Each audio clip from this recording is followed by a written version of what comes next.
Let's get into it. So, welcome to the podcast, Nicole. We are very happy to have you. I guess in 30 to 60 seconds, how would you summarize it is what you do?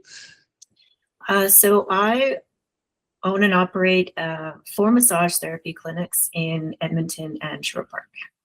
Nice. And it's Athlete's Choice Massage. And how long have you guys been around for? We've been around for almost 10 years now. It'll be 10 years in September. Okay. And it's always in the first clinic was in Edmonton? The first clinic was in South Edmonton. South Edmonton. Okay, great. Well, that is helpful. So before we dive into the story, we usually like to do a little bit of rapid fire, get things moving a bit. So very first question, what is the movie that you've watched the most times or your favorite movie? If that's easier to answer. I don't watch a lot of movies. I really like this show called Triangle of Sadness, though. Triangle? I've never even heard of it. What's it on? I have no idea, but I've watched it a few times, and it just is so funny and like really cerebral. Okay. So Triangle of Sadness. Do you have a favorite book? I have a lot of favorite books. I think my favorite would be a series by Margaret Atwood, the Oryx and Crake series. I think that's my favorite. Okay, so that's so there's multiple books then. How many books are in the series? I think there's 3, but it's been a long time. I've actually considered revisiting them again because it's been a while since I've read them all. But, okay, yeah. Yes. A podcast person, do you have a favorite podcast you like to listen to? I never listen to podcasts. You never listen. Well, until now, obviously, you will at least listen to your own, I hope. But okay, so not a podcast person. What about music? Do you like to listen to music when you're working out, working?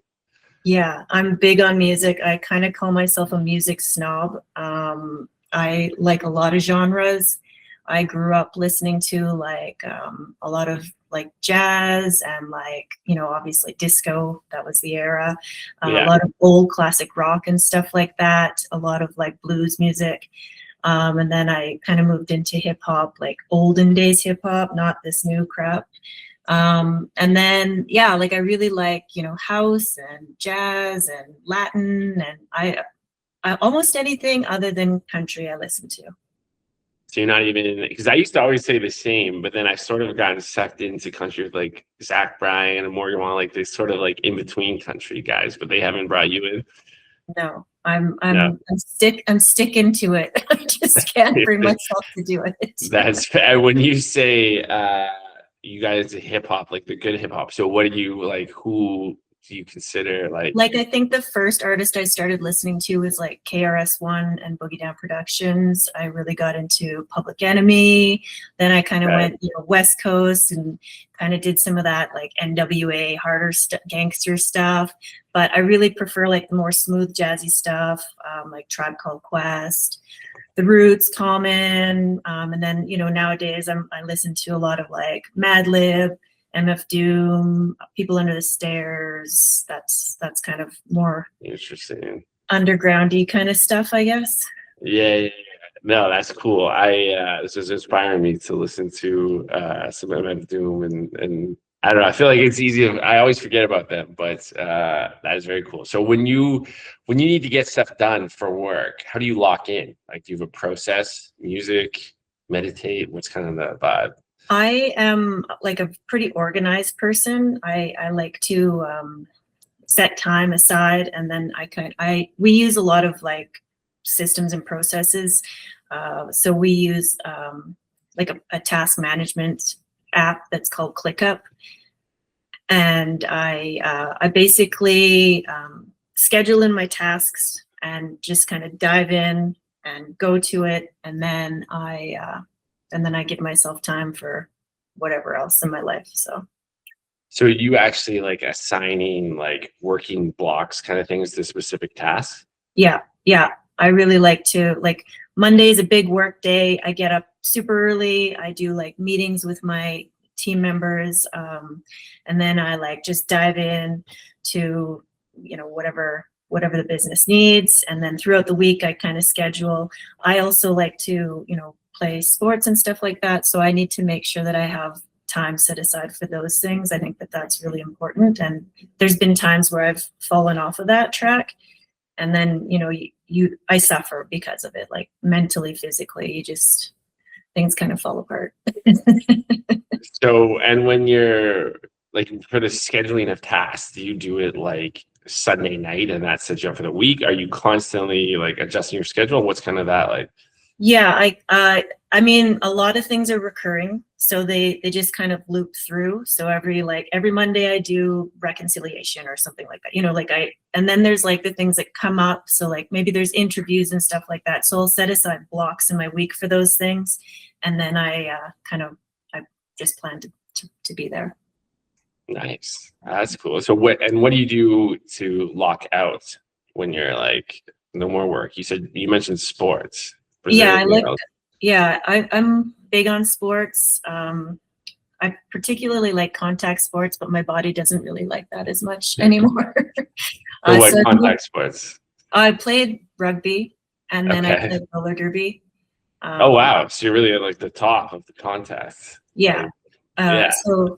So yeah. Needless to say, my body is less inclined to want to do some of those things. So I've moved into some more age appropriate sports. I do golf, and then I was curling for a while, but that was just a little too slow pace for me. So yeah, it's kind of tough to go from roller derby to curling. That's like even golf might be a stretch, but yeah, I started a team with like my roller derby, like some of my teammates, and then we're taunting people on the ice, and it didn't really fly. So the first person kicked out of your curling league. Yeah, that's very funny. Well, those are kind of our rapid fire questions, so we're done that part. Now we can actually get into the real stuff. So, so as you mentioned, you run and operate and own 4 massage clinics in the Edmonton area. So when you started it, did you go to school for business or massage therapy, or neither? Neither. I was a red seal carpenter, actually. Oh, and for how long did you do that? I was a carpenter for over a decade. I primarily worked in the industrial sector. And then it's taxing on the body, and, working outdoors in like extreme temperatures, it gets to be a bit much. So then I kind of I went back to school, and I got a diploma in drafting, AutoCAD drafting. And then I started a little business called Edmonton Drafting. And I started doing custom houses, little retail spaces, a few condos, stuff like that. Okay, so how long ago was this that you did this AutoCAD business? That would have been, I think I had that business for about 4 or 5 years. And I was still doing it when I opened my first clinic. So it would have been about 10 years ago. Okay, so it was 10 years ago. And so when you started that AutoCAD business, so you went back to school after being a carpenter. How long was the school for this AutoCAD? I did a condensed course, so I think it was like 8 months or something. 8 months. So you basically had to go from earning good money to no money for 8 months? Pretty much, yeah. Yes. So, and then I guess sort of like what prompted you to make that move of, changing career, I guess, what it was 5-6 years into what it was presumably, you're making good money, and there was a path to continue making money. What kind of inspired that? Well, carpentry, it's a great trade, but it's kind of like a lot of the trades you can move into other aspects of construction, whereas carpentry doesn't give you as many options.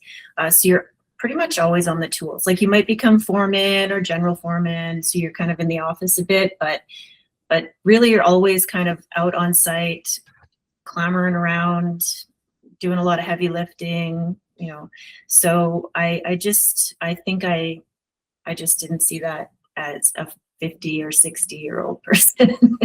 Yes. And so when you went back to school, did you immediately start the AutoCAD business like when you were done school? Yeah. Yes. And so what was that process like? Like how did you determine that? Because you probably could have just gotten a job within AutoCAD. What made you want to start your own business at that point?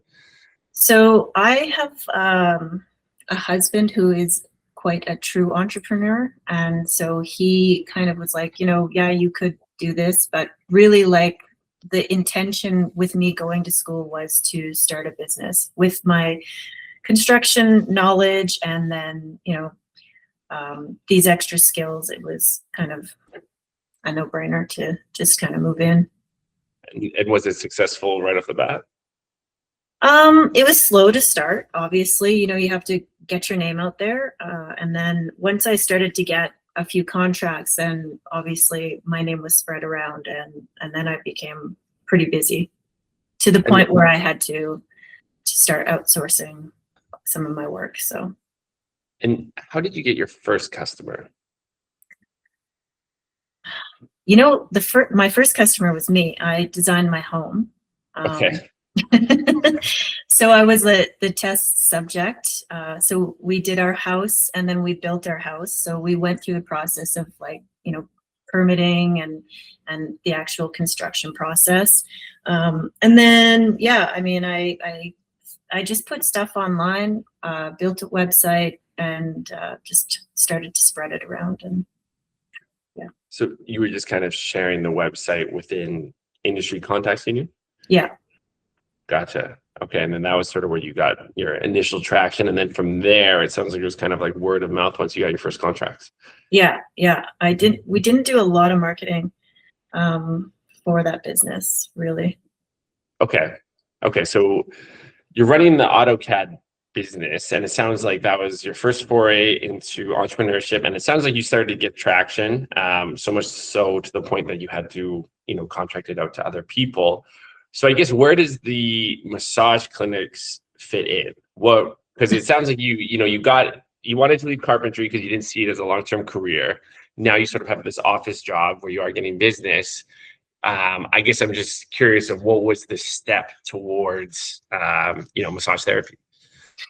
So, as I mentioned, I played a lot of contact sports, and I've also had a couple pretty serious MVAs. So my body has gone through a lot of rehab processes, and there's a lot of ongoing imbalances that I'm constantly dealing with, constantly working to fix or handle, manage. So I was always in the market for massage therapy, physiotherapy, acupuncture, those types of things. And I was constantly complaining about it.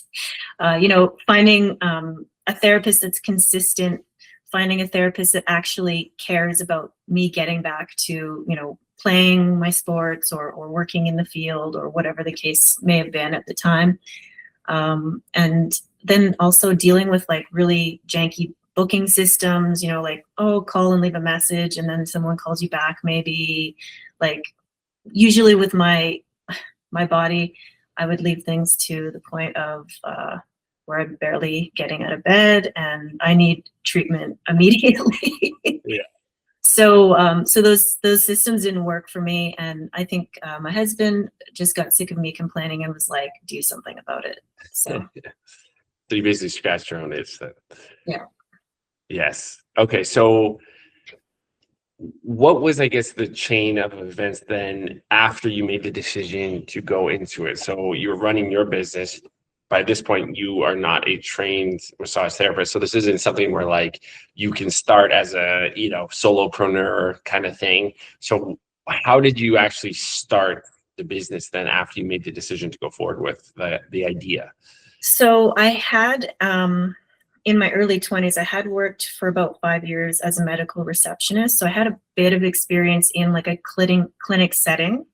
So I had some knowledge about like compliance and like privacy acts, those types of things for like the medical industry. And then basically we just sat down and did a ton of research on the industry, on the business itself, like how many massage clinics are there in Edmonton? What do they specialize in? Because massage can go everywhere from like relaxation and aromatherapy and that type of thing to like people, really getting beat up and like literally walked on. Yes. So we did a lot of research on that determined, what would work, what we wanted to do, and then where in the city it should go. So then the work started with finding a location, seeking out a space that would fit us. So I had kind of done some research on like, what's the optimal treatment room size, and like, how many treatment rooms would we need to like make it feasible, right? Like to cover our bills. And so the business plan was like, we went in with like a binder, like some people go in with like, a couple pages. We went in with a lot of information. So we were really prepared in that area. We found a location that worked for us, and went to the bank, got denied, went to a different bank, and got approved. So. And when you say we, so who are you doing the research with? My husband. It has been, okay. And like, because I think that, do you remember what were some like key parameters that you were looking for? Because I can imagine like you come up with this idea and you think it's brilliant, but you kind of, it's tough not to get too attached to the idea as you undergo more and more research, because maybe it tells you things that you didn't think or anticipate. But do you remember like what were some key things that you were looking for when you were researching the industry that like gave you that green light to be like, all right, this is a good idea, let's go for it? Yeah. So, I mean, definitely, looking at the other businesses in Edmonton, particularly in the area that we were looking at, kind of identifying who our top competitors were, which were literally clinics that I had attended personally. Yeah. Identifying what worked and what didn't. So at a very early start, we were like, okay, we need proper systems in place, for the front end of the clinic, like the client experience, and also the back end, like running the business. So really figuring out what would set us apart and what would make us sustainable those were the key factors. Gotcha. And then at this stage, were you or your husband certified, or were you then also looking for employees too, like simultaneously? Yeah. So that came. So once we got the location and the business plan, obviously then construction started, which we did the majority of.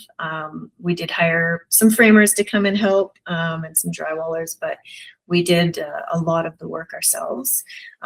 We also, I forgot about the permitting stage, which in the city of Edmonton is very frustrating as a small business owner. There's a lot of hoops you have to jump through, and it's not cheap. So there was that, then construction, and then, I'd say about a month, 3 weeks out, and we're like, okay, we need to start finding people that are gonna work, do the actual job, right? And so it sounds like you got a business loan to start it, and then presumably you were leasing the space. I'm kind of imagining too at this point, like your business you were in was CAD design, which is something like basically, your asset is the training you've done. There's not like ongoing, as far as I understand, there's not like, you're not renting a building specific for this or anything like this. But now you've moved into this business where you have a loan, and now you have to pay rent on the space. So you've got to start making money right away. And this is something where you had to hire employees right away. So how did you basically go from that point where like you're now set up, you're about to, start making money, but you've got to make money quick to sort of, service the debt and pay your rent. So how did you sort of get off the ground to start making money right away so you can actually grow this thing and get moving? Yeah, we started putting out, like, you go to all those hiring sites and stuff like that, putting the word out that we're looking for people, we're a new massage clinic. Then you start interviewing, which I had never interviewed anyone before. So that was a new experience for me. I had to kind of build questions on an industry that I was only familiar with on my side, on my end. So as like the customer end. So yeah, I had there was a learning curve there for sure. And then, yeah, we started interviews, hired a couple people to start with. Kind of did. Sorry to jump in. What you're coming up with your own interview questions. So what do you remember asking that was a focus for you?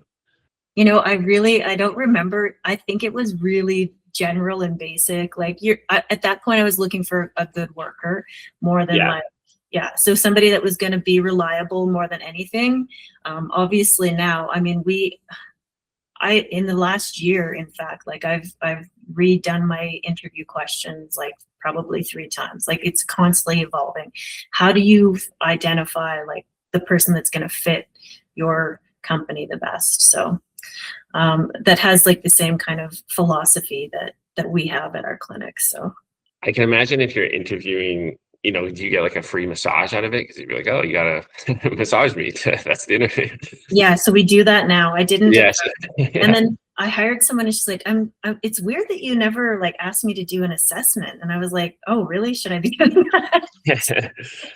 Yeah, that makes sense. So I started doing that, obviously. But yeah, we kind of had a skeleton crew to start with, trying to kind of fill in like those most high demand times of the week. You know, obviously people don't take time off work to get a massage. So evenings and weekends are key.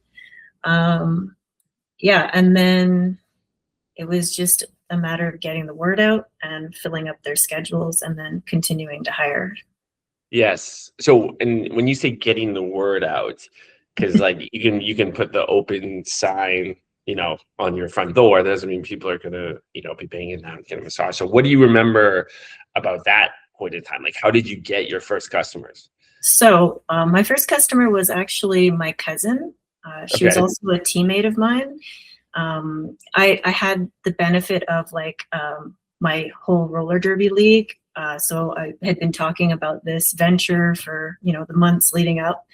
And with roller derby, imagine it, you do get injured. Your body does get strained. Yeah, did you play like more physical to like get more customers? Like you hit them hard. That's not a bad business idea if you want to use that, like hire enforcers. Yeah.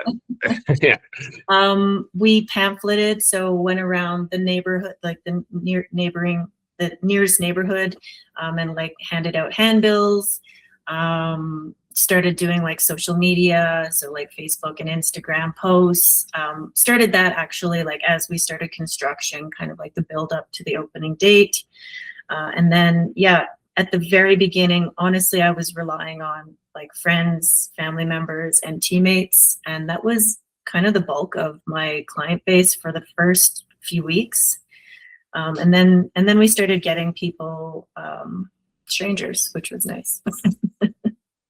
And was there anything out of, you know, the social media and the pamphlets that moved the needle more than the other?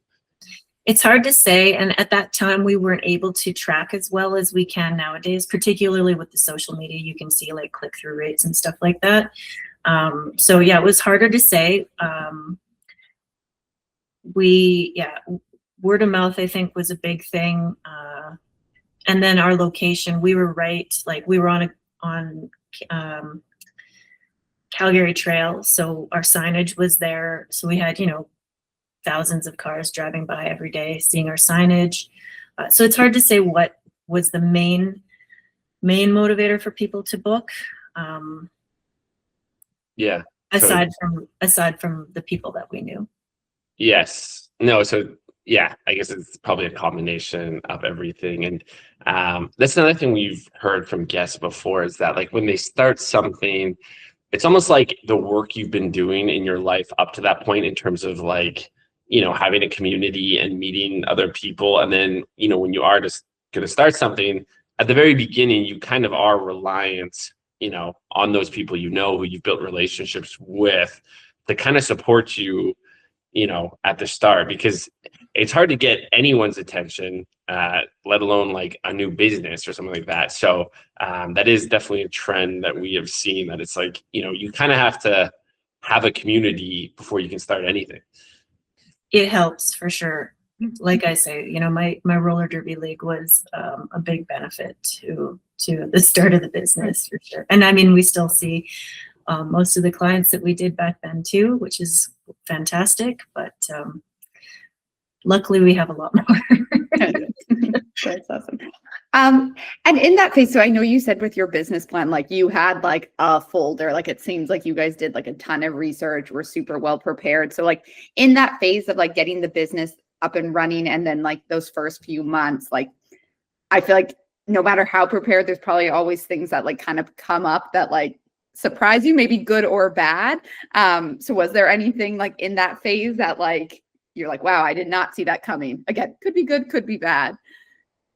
You know, it's hard to remember exactly what might have been. So, I mean, as you run a business, things pop up that you would never expect all the time. Like, we call ourselves firefighters because there's always a little fire that you got to put out. Sometimes it's a big fire, sometimes it's just a little spark. But I'm trying to remember back. I can't really think of anything off the top of my head. I mean, I know that jumping through the hoops with the city was something I wasn't really anticipating, even though I had like in my drafting business, I had seen like other people going through that phase. I just didn't realize how frustrating it could possibly be. And I guess it also matters that, yeah, you've got that kind of ticking time bomb with like your lease payment and everything in the back of your mind. So it's that much more stressful. Yeah, no, I've heard that before as well, and it's frustrating. Don't make it so hard on these small businesses. Yeah, Oh, yeah. Especially when it's cut and dry, right? Like, yeah. Yes, we could have a whole hour dedicated to government destroying dreams. But anyways, so you start that first clinic. You know, you get friends and family, your community support you. You do other advertising. You know, you probably wouldn't have started the second, third, and fourth clinics unless you were having success. But was there ever a point where you're like, was it always the plan to have like multiple locations? Was it just something where like you were having so much demand from the first one that like you needed, you know, a second clinic, more space? What was kind of the process to opening your second location? our goal was to have a clinic a year. Okay. For the first, our ideal was like for the first 5 years. Unfortunately, we ran into the COVID period shortly after the opening of our third clinic, so that put a little bit of a damper on things. But yeah, we definitely had the plan to grow. Yeah. Okay. So that was always in the cards. And when you were launching the subsequent locations, did you have to sort of undertake that same, you know, promotional techniques that you did on the first one in terms of like the brochures, signage, things like that? Or was it something where like at this point you'd created a bit of a flywheel and now it was easier once you opened additional locations to get customers? Our second location was in Shore Park, so it was pretty much like starting from scratch. Yeah. We were lucky enough, a couple of our therapists kind of split some of their time into both clinics at the beginning to get the ball rolling there while we were building our team. But in terms of marketing and everything, yeah, it was basically like ground zero, just because Shore Park and Edmonton, they're two different cities. We're kind of pretty far apart there.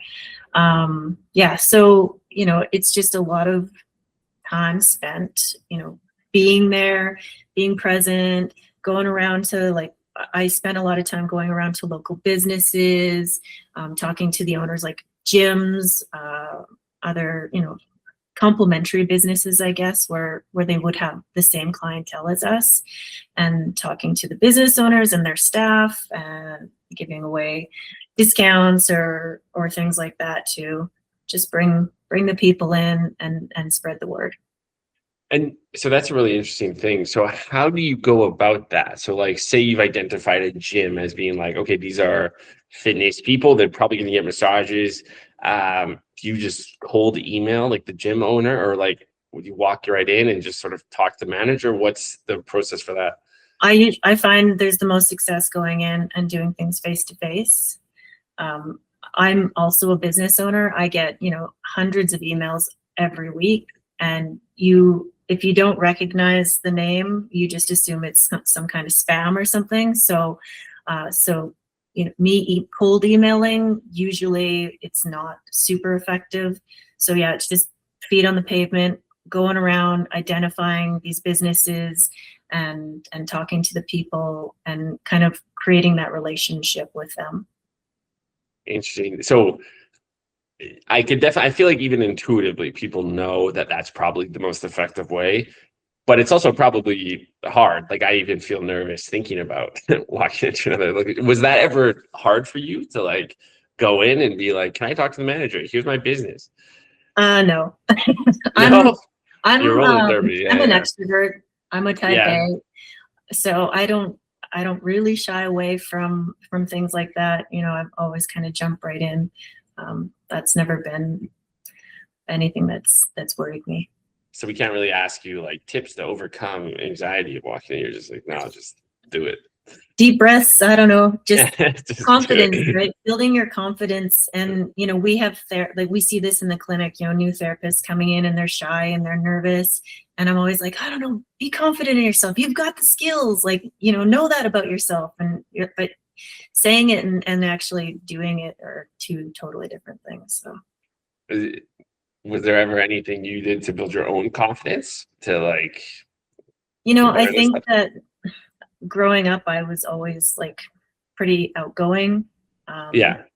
And the sports really helped. Like you can't be like timid on the track or on the field. You have to go out and like do it. So.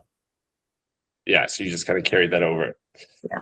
Was there ever a instance where it like went poorly going into another business to ask for help? I mean, not poorly. No one's ever like been rude or anything like that. Sometimes Yeah. people are like, oh yeah, sure, I'll take a look at this. And then, you don't hear back and you'll follow up, but they're like, oh, and that's fine. Everybody's busy. So you can't really take it as a knock. It's just, I get it. They're business owners too. Like I know the amount of hours that goes into a business. So. And when you do it, I guess, so say you were speaking to the business owner and say it's a gym, like what's your sales pitch to them? So usually I'll go in, I'll introduce myself. Hey, I'm Nicole from Athlete's Choice Massage. We're a couple blocks away or whatever. We deal with a lot of active clients. I know that you have whatever it is, a Pilates studio or cycle studio, whatever. We'd love to perhaps offer you guys a trade. So sometimes what we've done is we will bring our team in and do a class with them, and then we'll give them some massage treatments or treatments to their clients. So we went into a cycle place and did a class with them. We set up a massage chair and offered free massage to the people that were coming out after their class. And then we did like photos and stuff like that and did some cross promotion on our social media channels. And yeah, it's usually it's beneficial both ways. Doesn't really cost anybody anything, right? It's just kind of a good-natured, fun thing to do. It's great for our team because we get to maybe try something new, do something healthy, do some team bonding, and then yeah, those have been our most they've been the best options that we've ever had is when they'll allow us to come in and do something like that. Interesting. So it's kind of like I don't know, like you're almost giving your product away for free in terms of like a massage to someone there, and you're saying that's been the most effective for getting future customers.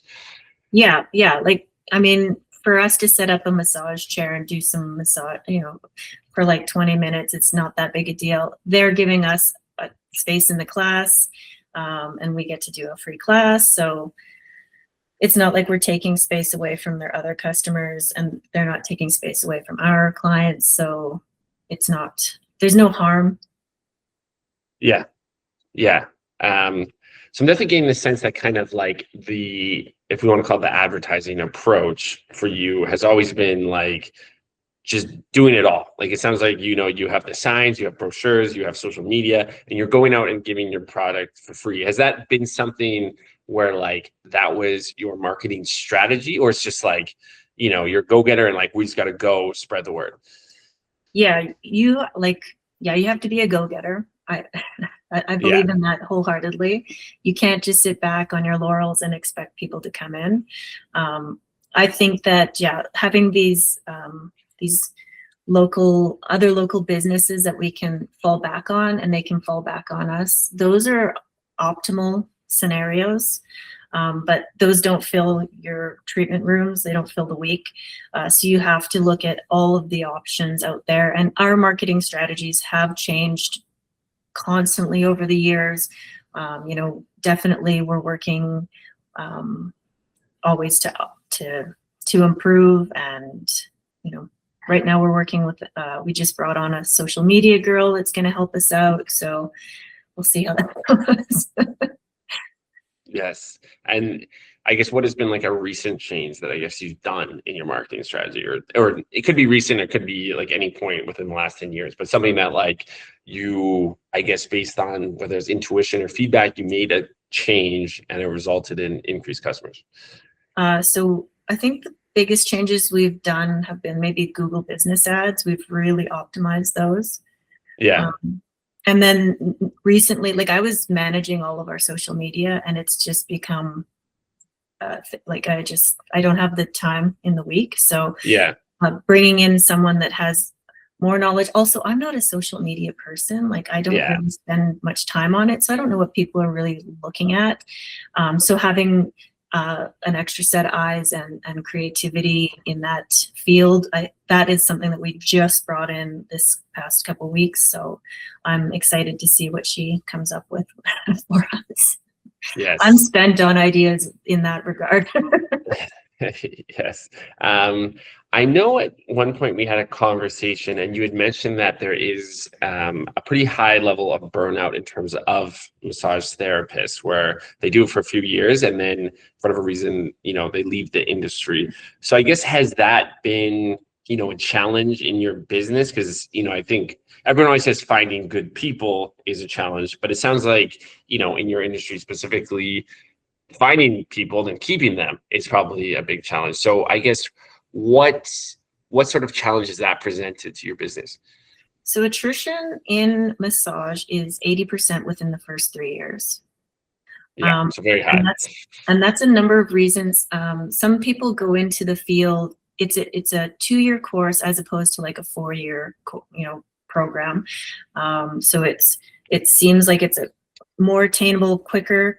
For some people, they go into the field thinking, oh, I'm going to help people and I'm going to work, set my own hours and it's going to be super duper. But then when the reality hits and you're like, oh, I have to work like evenings and weekends, week after week. And the work is very physically demanding. Yeah.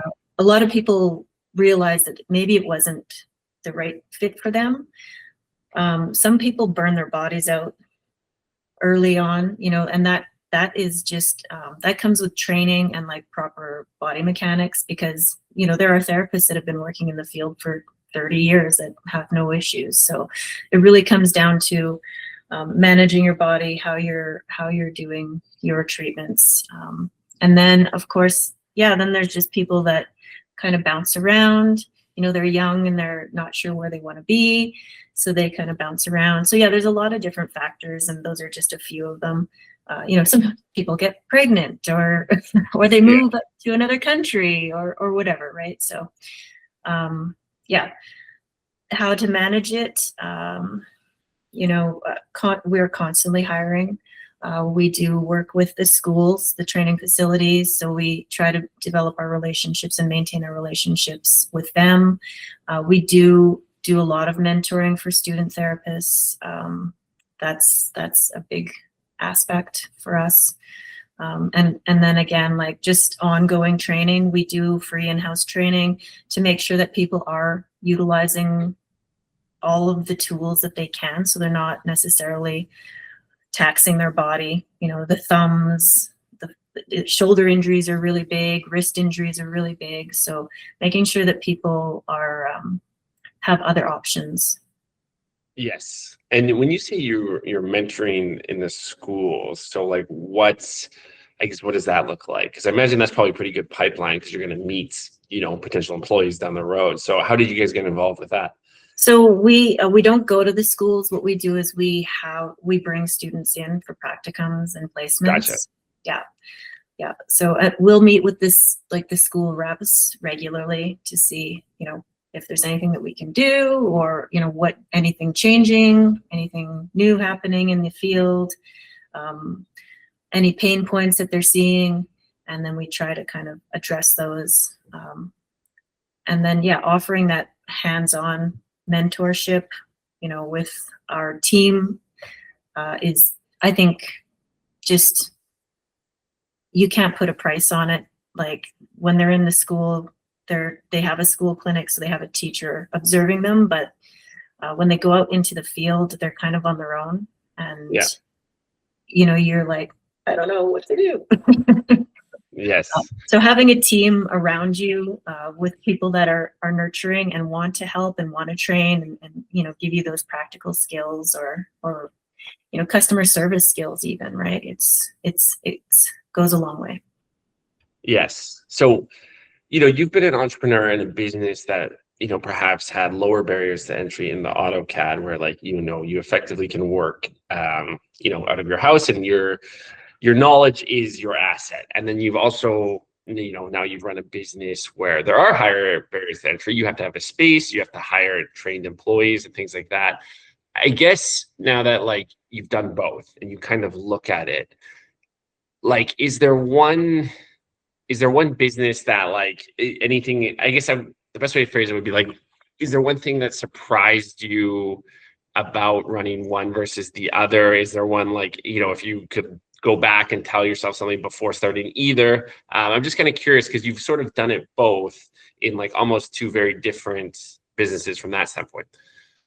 So my first business, it was scalable, and my next step would have been probably getting an office and hiring employees and kind of going that route. So following more this path, as opposed to just doing the work myself.